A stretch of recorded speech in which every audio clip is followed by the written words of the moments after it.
Hello, હું નિકિતા. આજે આપણે GCERT ધોરણ 5 થી 12 આધારિત ઇતિહાસના મહત્વના 2500 પ્રશ્નોમાંથી વન લાઇનર સિરીઝ જોઈશું. આ સિરીઝ LRD, PSI, CCE જેવી તમામ ગુજરાત સરકારની ભરતી પરીક્ષાના નવા સિલેબસ અનુલક્ષીને બનાવેલ છે.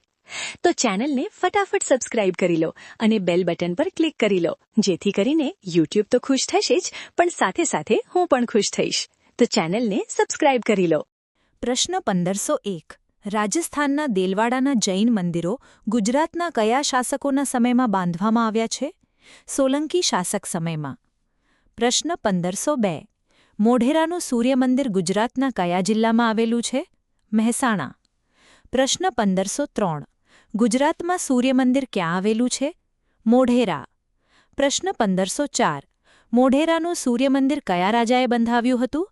સોલંકી વંશના રાજા ભીમદેવ પહેલાએ. પ્રશ્ન 1505. મોઢેરાના સૂર્ય મંદિરની સ્થાપત્ય શૈલી કઈ છે? ઈરાની. પ્રશ્ન 1506. મોઢેરાનું સૂર્ય મંદિરનું પ્રવેશદ્વાર કઈ દિશામાં છે? પૂર્વ. પ્રશ્ન 1507. દિલ્હીના સુલતાન કુતુબુદ્દીન ઐબકે કઈ મસ્જિદ બંધાવી હતી? કુવ્વત-ઉલ-ઇસ્લામ. પ્રશ્ન 1508. દિલ્હીમાં કુવ્વત-ઉલ-ઇસ્લામ નામની મસ્જિદ કયા સુલતાને બંધાવી હતી? કુતુબુદ્દીન ઐબક. પ્રશ્ન 1509. ઢાઈ દિન કા ઝોપડા એ શું છે? મસ્જિદ. પ્રશ્ન 1510. અમદાવાદનું કયું સ્થાપત્ય તેના બારીક કોતરણી કામ માટે જગવિખ્યાત છે? સીદી સૈયદની જાળી. પ્રશ્ન 1511. ગુજરાતની કઈ મસ્જિદ સમગ્ર વિશ્વમાં પ્રસિદ્ધ છે? જામા મસ્જિદ. પ્રશ્ન 1512. અમદાવાદમાં સારનપુર દરવાજા બહાર આવેલું કયું સ્થાપત્ય દુનિયામાં જાણીતું છે? ઝૂલતા મિનારા. પ્રશ્ન 1513. સહસ્ત્રલિંગ તળાવ અને રાણકી વાવ કયા શહેરમાં આવેલ છે? પાટણ.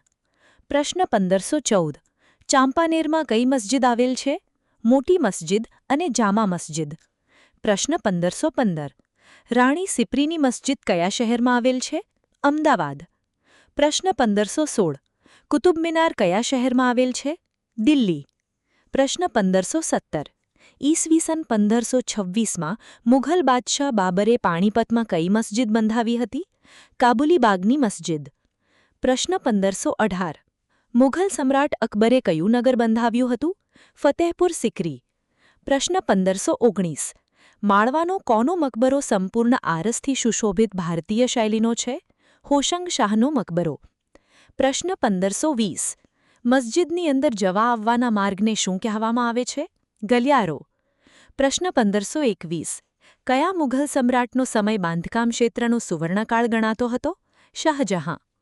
પ્રશ્ન 1522. નમાજ માટેના મસ્જિદના પ્રાંગણને શું કહે છે? સહન. પ્રશ્ન 1523. ગોલ ગુંબજ કયા શહેરમાં આવેલું છે? બીજાપુરમાં. પ્રશ્ન 1524. મુઘલ સમ્રાટ શાહજહાંએ બેનમૂન કલાકૃતિઓના ઉત્તમ નમૂનાઓ રૂપ કયું સ્થાપત્ય બંધાવ્યું હતું? તાજમહેલ. પ્રશ્ન 1525.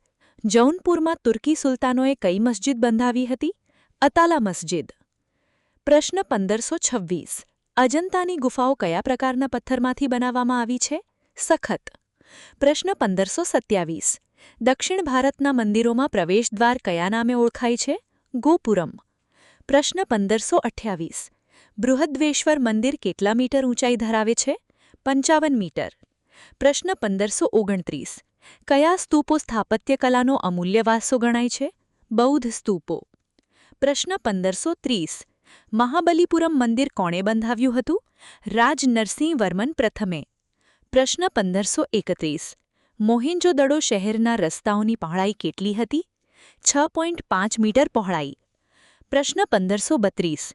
ગુજરાતમાં આવેલ સ્તૂપ: 1. દેવની મોરીનું સ્તૂપ, 2. ધેડલા સ્તૂપ, 3. બોરિયા સ્તૂપ. પ્રશ્ન 1533. મૌર્યકાલીન સ્થાપત્ય: 1. સાંચીનો સ્તૂપ, 2. ધમેક સ્તૂપ, 3. નળંદાનો સ્તૂપ. પ્રશ્ન 1534. ગુજરાતમાં કયા સ્થળે પ્રખ્યાત બૌદ્ધ ગુફાઓ આવેલ છે? 1. ખંભાલીડા, 2. ઉપરકોટ, 3. ઢાંક. પ્રશ્ન 1535.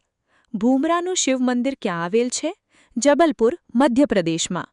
પ્રશ્ન 1536 લારખાનાના મંદિર ક્યાં આવેલા છે? બીજાપુરમાં.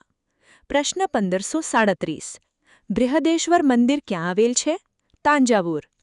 પ્રશ્ન 1538 ભારતમાં સૂર્ય મંદિર ક્યાં આવેલ છે? કોણાર્ક.